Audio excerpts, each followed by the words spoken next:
Joaquín Balaguer, el intelectual. Joaquín Balaguer, el literato. Joaquín Balaguer, el que quiso ser poeta, pero él mismo admite que no pudo ser. A continuación, reproducimos el texto completo del cuestionario que Diógenes Céspedes sometió a la consideración de Joaquín Balaguer, en las pocas entrevistas que concedió. Pregunta: en 1918 se muda usted, junto con su familia paterna, a Santiago.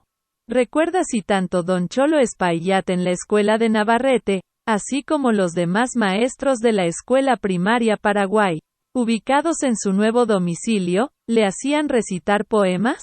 ¿Recuerdas en especial alguno, si fue así? ¿Cuáles, de ser así, se fijaron más activamente en su memoria? Respuesta de Balaguer: los profesores que tuve en esa ocasión carecían de aficiones literarias. El único miembro del magisterio dominicano que influyó en mí desde ese punto de vista fue la profesora doña Rosa Smester, quien descolló en esa época como una de las figuras más distinguidas del magisterio dominicano. La afición de esta maestra se concretó principalmente sobre la poetisa cubana Gertrudis Gómez de Avellaneda y sobre el insigne escritor uruguayo José Enrique Rodó. La profesora Smester introdujo en las clases de literatura el hábito de que algunos de sus alumnos leyera en alta voz capítulos del libro Hombres de América, del estilista uruguayo. Muchas veces me confió a mí ese encargo, sobre todo en las ocasiones en que visitó el plantel don Salvador Cucurullo, hombre de vasta erudición, con mucha afición a la literatura de lengua española. Don Salvador, según Félix Evaristo Mejía, era el extranjero de mayor cultura que hasta entonces se había radicado en territorio dominicano. Pregunta: fuera de los libros escolares, lectura obligatoria en la escuela primaria, ¿qué otros libros le pusieron a leer sus padres? ¿Hubo algunos que ejercieron una influencia particular en su mente infantil, y adecuadas, de ser así? Respuesta de Balaguer: mis progenitores, especialmente mi padre, tenía marcada predilección por los discursos políticos y académicos de José de Diego. Pregunta: en la cronología de su vida que figura en Memorias de un cortesano en la era de Trujillo no está clara la fecha en que usted termina la escuela primaria e intermedia y cuándo comienza la secundaria. Hasta graduarse de bachiller, fueron publicados sus primeros 2 libros de poemas, Salmos Paganos, 1921, y Claros de Luna, 1922, antes de graduarse de bachiller, es decir, a los 15 y 16 años. Respuesta de Balaguer: mis primeros libros, si pueden considerarlos como cuentos, fueron publicados precisamente antes de mi graduación como bachiller en la Escuela Normal de Santiago. La publicación, tanto de los libros míos a que usted hace referencia, como los de los demás jóvenes aficionados a las letras, fue favorecida por la costumbre reinante en esa época de que los autores de tales publicaciones recorrieran el país ofrecen personalmente en venta sus libros, los cuales eran editados en la humildísima impresora propiedad del señor Marco Silverio. Un personaje curioso que se destacó por el apoyo que brindó a todos los jóvenes de Santiago que se distinguieron por sus aficiones literarias. Pregunta: para la época de la publicación de estos 2 libros, ¿se atrevería usted a afirmar que hay en ellos más influencia del romanticismo a lo Bécquer y Fiallo que del modernismo a lo Rubén Darío? Respuesta de Balaguer: quien mayor influencia ejerció sobre la juventud en la época en que aparecieron esos libros fue, sin duda, Rubén Darío. Pregunta: en la citada cronología de sus memorias, se obvia la fecha de graduación de bachiller y se pasa sin transición, en 1925, a la inscripción en la Universidad de Santo Domingo como estudiante libre en la carrera de Derecho. ¿En qué área se graduó de bachiller y si fue en la escuela normal? ¿Cuáles fueron los profesores que más influyeron en usted para apuntalar su carrera literaria?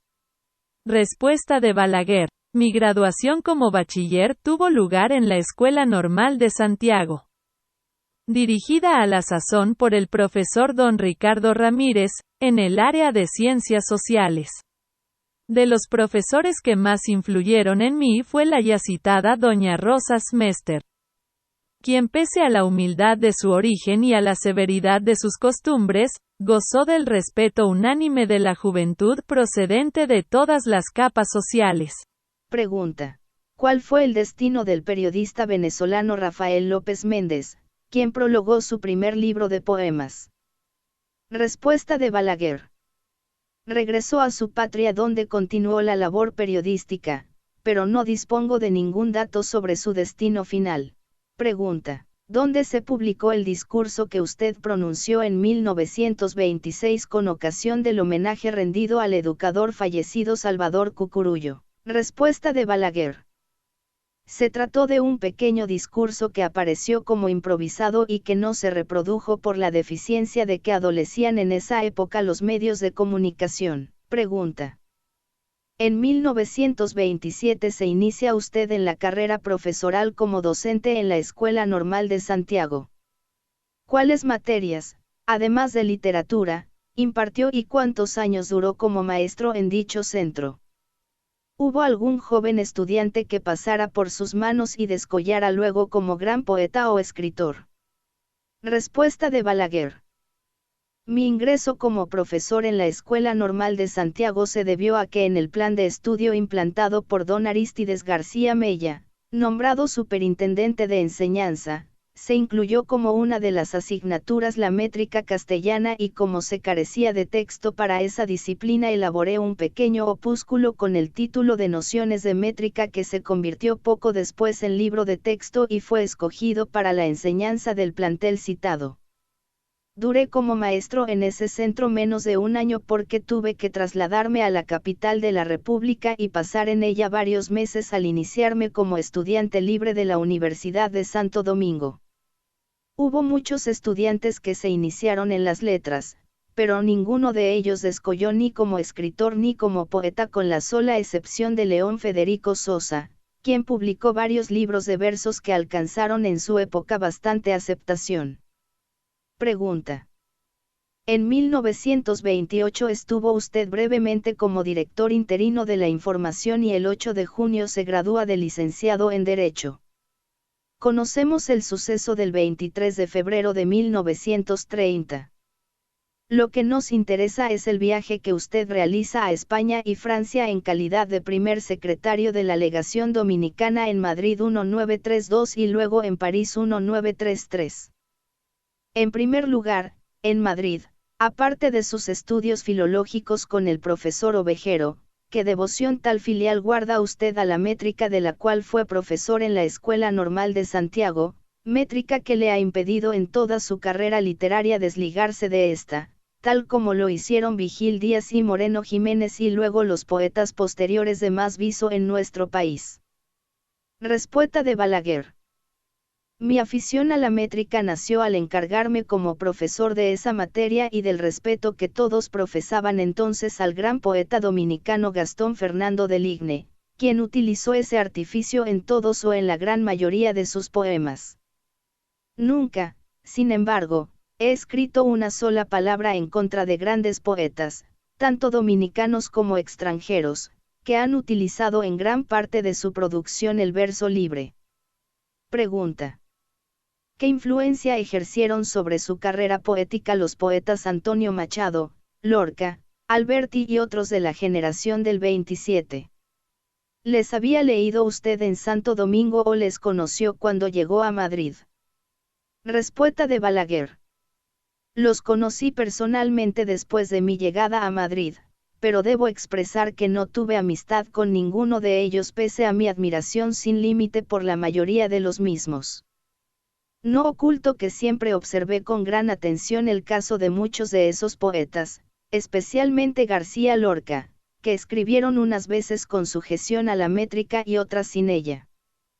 Durante mi estancia en Europa ni como secretario de la legación en Madrid ni como secretario de la legación en Francia tuve las facilidades para profundizar mis estudios en filología, porque en ambos cargos tropecé con el empeño del doctor Porfirio García Dominici de permanecer unas veces en la capital de Francia y otras en la de España por razones de índole personal, entre ellas por su matrimonio con una opulenta dama perteneciente a la alta sociedad venezolana residente en París.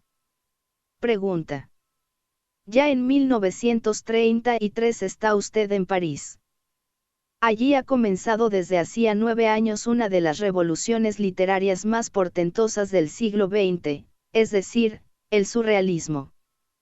En los casi 3 años que dura su estancia matritense y parisiense, ¿cuál fue su relación con el surrealismo y con el cubismo? Conoció personalmente a algunos de los personajes más importantes de este movimiento literario y pictórico. Respuesta de Balaguer. Personalmente no conocí a ninguno de ellos, aunque sí me familiaricé con algunas de sus obras. Pregunta. Cuando usted sale para Europa, ¿sabía a la perfección el francés y cómo lo aprendió? Antes, la mayoría de los intelectuales dominicanos de 1930 hacia atrás hablaban 2 o 3 idiomas. Hoy esa proeza cultural es un recuerdo. ¿A qué se ha debido a esto? Respuesta de Balaguer. Mi aprendizaje del francés no fue tan profundo como lo hubiera deseado porque fueron y son francesas las figuras de mi mayor admiración tanto en la novelística como en la crítica literaria. Es evidente que el período de 31 años que el país sufrió bajo un régimen rígidamente autoritario hizo que muchos intelectuales dominicanos variaran sus aficiones para dedicarse casi exclusivamente a actividades utilitarias. Pregunta. Durante mi estancia en París, consulté el fichero general de las tesis doctorales presentadas en Francia desde el siglo XIX hasta el 1972, pero no encontré la suya. ¿Puede usted explicar esta omisión?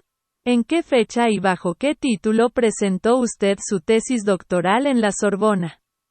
Respuesta de Balaguer.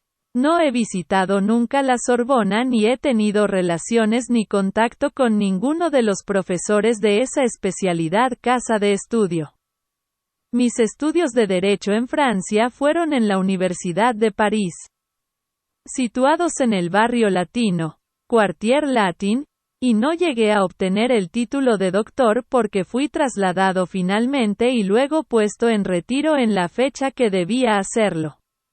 Pregunta. Desde 1922 no publica usted ningún libro de poemas. El que lleva por título Azul en los charcos, publicado en Bogotá, en 1943. ¿Vendría a ser la continuidad rítmica y el epítome del eco modernista de salmos paganos?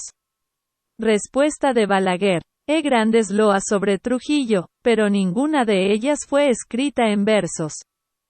No publiqué durante los 31 años que mantuvo el régimen ninguna obra en verso y gracias a esa actividad no me vi constreñido a retractarme de esa convicción personal que sostengo y él durante toda mi vida. Esa conducta me ha traído serios inconvenientes en muchos de mis amigos pero se mantuvo intacta sobre ese punto mis convicciones. Pregunta. Octavio Paz ha escrito que la métrica es incapaz de dar cuenta de las imágenes poéticas del mundo en que vivimos actualmente. Con sus poemas en prosa, Baudelaire fue el primero en marcar esta ruptura. Sin embargo, usted ha escrito todos sus libros de poemas bajo el imperio de la métrica. El poeta Mechounik, el cual es un especialista del tema y se ha referido al libro suyo sobre la métrica, asegura que esta es un fantasma. Es decir, que mediante la trampa de las licencias poéticas, usted achica o agranda el número de sílabas a su conveniencia y en última instancia resuelve el asunto con el binarismo de sílabas poéticas versus sílabas gramaticales. Aunque al final el oído siempre descifra estas últimas. Atendiendo a estas consideraciones, ¿No le parece que la métrica es un artificio que coloca a quien la practica en el terreno de una reducción o élite de propietarios de un tecnicismo que conduce al encierro de todo decir nuevo dentro de unas formas viejas? Respuesta de Balaguer. Comparto muchas de sus aprensiones sobre la métrica y sobre otros aspectos de la versificación moderna, pero disiento de su aversión a las mismas. Fundo mi creencia en que la misma versificación clásica ha corregido o hecho mucho más tolerable ese artificio con la introducción en la poesía de la sonante en todas las lenguas modernas. Pero principalmente en la lengua castellana, es decir, de la denominada ritma imperfecta, en la cual se han escrito los romances e infinidad de composiciones que figuran entre las mejores del Parnaso de nuestro tiempo. Recuerde que Unamuno compuso su famosa obra, El Cristo de Velázquez, en decasílabos sueltos por considerarlo el metro más apropiado para un hombre en cuya inspiración predomina más la densidad del pensamiento que la garrulería retórica. La misma norma siguió al pie de la letra el Duque de Rivas, así como la mayoría de los poetas españoles antiguos y modernos. Siempre mantuvo el criterio de que la asonancia y la aceptación de que ésta goza en la poesía antigua y moderna hace desaparecer o limitar los escrúpulos que en no pocas personas suscita el uso de ese artificio. Hay poetas de nuestra lengua que han usado admirablemente la asonancia juntamente con la rima perfecta. Uno de los ejemplos de ellos es el caso del poeta venezolano Andrés Mata, autor del libro póstumo Poesías Completas publicado por su viuda. En las letras dominicanas el ejemplo más elocuente es el libro La canción de una vida, del gran poeta Fabio Fiallo, tan grande, a mi juicio, como el propio Bécquer. Pregunta. Usted ha escrito en Memorias de un cortesano, que quizá las poéticas que se fundan en el metro y la rima hayan pasado de moda, p. 363, pero que para genios como Neruda no se han hecho los códigos ni se han escrito las normas que gobiernan las producciones de la mediocridad corriente. Para usted, sin embargo, y creo que eso está dicho en Yo y mis condiscípulos, la verdadera poesía, la eterna poesía, será siempre la que obedezca a la métrica y la rima y que la otra poesía, por más excelsa que sea, no deja de ser, para usted, pura anarquía de las formas. ¿Estoy en lo cierto? Respuesta de Balaguer. No niego que tiene usted razón cuando me atribuye personalmente mi preferencia por las rimas perfectas en composiciones breves como en composiciones circunstanciales. Todos mis romances se han ceñido a la forma popularizada por el Duque de Rivas y por casi todos los poetas que después de él han escrito composiciones de ese género. En la poesía dominicana uno de nuestros mayores poetas, mencionado por usted en el trabajo a que se refieren estas notas, prefirió siempre y lo hizo con gran éxito el asonante de preferencia al consonante. Me refiero, como usted ya habrá advertido, a Fabio Fiallo. No podemos olvidar que el propio Apolinar Perdomo prefirió en gran número de sus composiciones eróticas la asonancia y que en esta alcanzó a escribir algunas de sus composiciones más hermosas como la que comienza con la estrofa siguiente. Rondador de tu vida, muchas veces me sorprendió la aurora ante tus rejas, esperando que el sol de la mañana saliera para mí cuanto salieras. Otra cosa que puedo alegar en mi defensa es el hecho de que mi dedicación a la poesía obedeció a circunstancias especiales y que la misma se manifestó sin ningún género de pretensiones literarias y por pura espontaneidad. Pregunta. ¿Podría usted citar los poemas de los libros de juventud dados a la luz pública y de los cuales se arrepiente y les niega la paternidad? De tales poemas se arrepiente usted porque el yo bajo el cual están escritos corresponde al yo del autor. Respuesta de Balaguer. Es cierto que reniego de muchos de mis poemas de juventud porque soy el primero en reconocer en ellos su falta de originalidad y sobre todo su verdadera belleza lírica. Pregunta. En Historia de la Literatura Dominicana, obra de 1956 y que estuvo como libro de texto hasta hace poco tiempo en la escuela secundaria. Al juzgar a la poesía sorprendida, usted hace una afirmación según la cual parece fundar el valor absoluto de un poema en la esencia emocional como sinónimo de vibración subjetiva.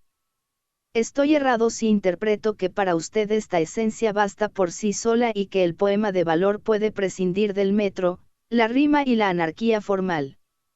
Respuesta de Balaguer. Respeto los gustos de cada cual y el hecho de que disienta de muchos de ellos no me impide leerlos y admirarlos como obras de alta significación poética. Pregunta. Volviendo al juicio sobre la poesía sorprendida, me ha extrañado sobre cósmico y de las vaguedades espirituales que caracterizan el alma contemporánea. ¿No le parece que está usted leyendo la poesía y su práctica los poemas con los mismos criterios que Jastes asentó en el país, al considerar la literatura como reflejo de la historia, la moral y las buenas costumbres, y que todavía perduran en la cultura dominicana? Respuesta de Balaguer. Es posible que en algunos momentos de mi vida incurriera en muchos errores que he rectificado después, como lo demuestra el reconocimiento que he hecho posteriormente de la calidad y de la significación que tienen en la historia de la poesía nacional los poetas del grupo de la poesía sorprendida. Pregunta. Si el literato Balaguer echará un vistazo a poemas de Mieses Burgos como Paisaje con un merengue al fondo, Clima de eternidad y Oda a un minotauro. A poemas de Fernández Spencer como los que figuran en el Diario del Mundo, a los de Rueda que figuran en La criatura terrestre o en Las metamorfosis de Macandal, a los de Gatón Arce que figura en Retiro hacia la As, a Una mujer está sola, de Aida Cartagena Portalatín, para no citar nada más que unos cuantos nombres. ¿Seguiría usted sosteniendo que estos poetas y estos poemas escritos por ellos no son modularmente dominicanos? Respuesta de Balaguer. No creo que la poesía, contrariamente a lo que ocurre en la prosa, deba obedecer a multas nacionalistas ni a escrúpulos de índole patrióticos. Pregunta. Siento que el escritor Balaguer no tuvo la necesidad de apoyarse en el personaje de Héctor Corporán para que sus ensayos sobre la montonera entre 1867 y 1911 tuvieran la iluminación con que Bonó y Hostos vieron el problema de la institucionalidad del país y la imposibilidad de acceder a la democracia. ¿No le parece que la presencia del personaje de Héctor Corporán es un remedio de Antonio Portocarrero de la sangre o, al menos, juega el papel de conductor de un ensayo a otro para que el lector crea estar navegando entre la realidad y la ficción? ¿O tiene usted otra explicación para justificar la presencia de un personaje similar en una obra que no tiene dimensión de ficción literaria? Respuesta de Balaguer. Creo que el hecho mismo de que Los carpinteros no fue escrito para ofrecerla al público como una novela, sino como un cuadro de lo que era el país en la era de los golpes del cuartel y de las revoluciones, basta por sí solo para justificar la presencia de ese relato histórico del personaje a que usted alude. Pregunta. ¿Qué impresión le produjo el oír por primera vez La criolla, Lucía?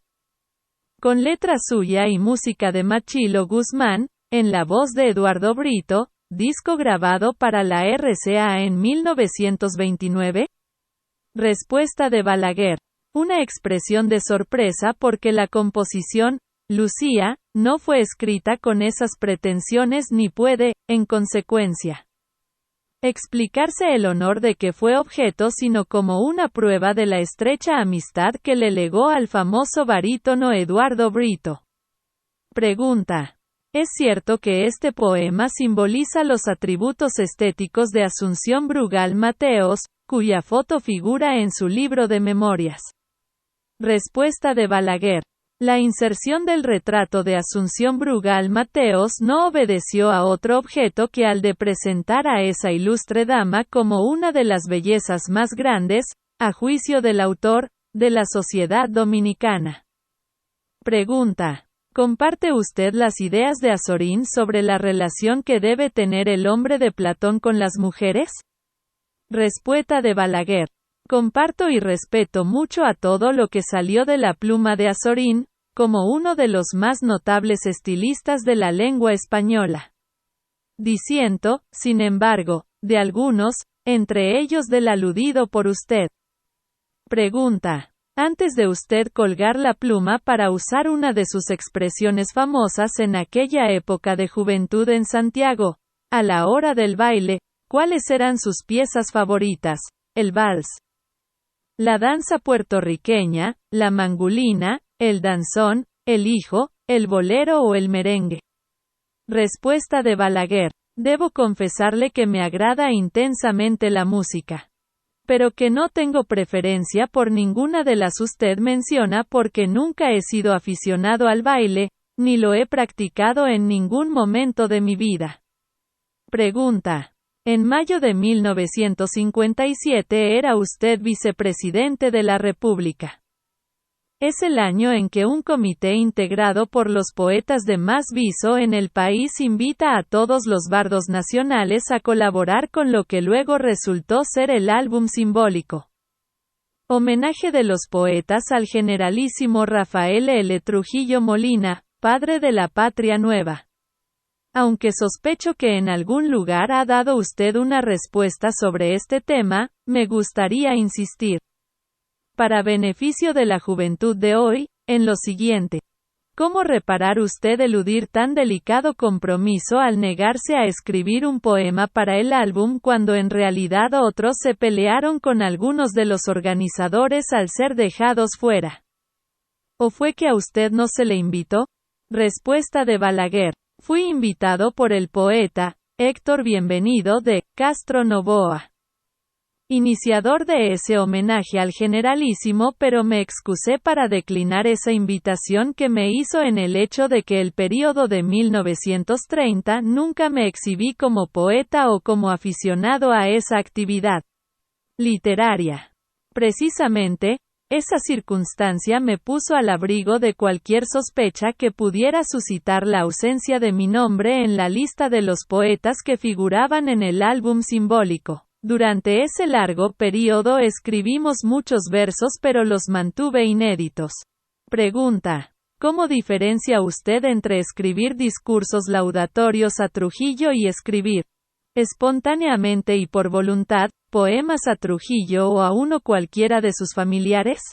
Respuesta de Balaguer. No hallo diferencia alguna entre ambas cosas y creo tan digno de censura a los que escribieron discursos laudatorios en honor al régimen imperante entre 1930 y 1961.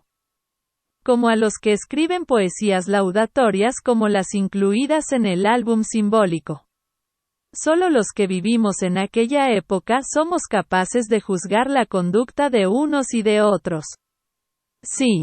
Declaro con orgullo que las loas que compuse en honor a Trujillo se distinguen por la honradez con que fueron hechas y por el cuidado que siempre puse al hacerlas de puedo mostrarme igualmente justo con los demás caudillos dominicanos. Uno de los libros que escribió en honor a Trujillo, el que publiqué en Madrid en 1933, fue quemado al llegar al país por haber exaltado en una de sus páginas al gran tribuno santiagués Rafael Estrella Ureña. Pregunta. ¿Tiene usted conocimiento de que uno cualquiera de los poetas que colaboran con poemas en el álbum simbólico fuera obligado a escribir su texto bajo coacción o por amenazas veladas? Respuesta de Balaguer. No creo que hubo entonces necesidad de recurrir a la intimidación porque el ditirambo, por exagerado que fuera, era corriente en la época. Pregunta. ¿Considera usted que, salvando la distancia, el libro Perfiles de Balaguer, publicado en 1993, sea una réplica en prosa y en democracia, del álbum simbólico, escrito en verso y en dictadura? Respuesta de Balaguer. No veo relación alguna entre una cosa y otra.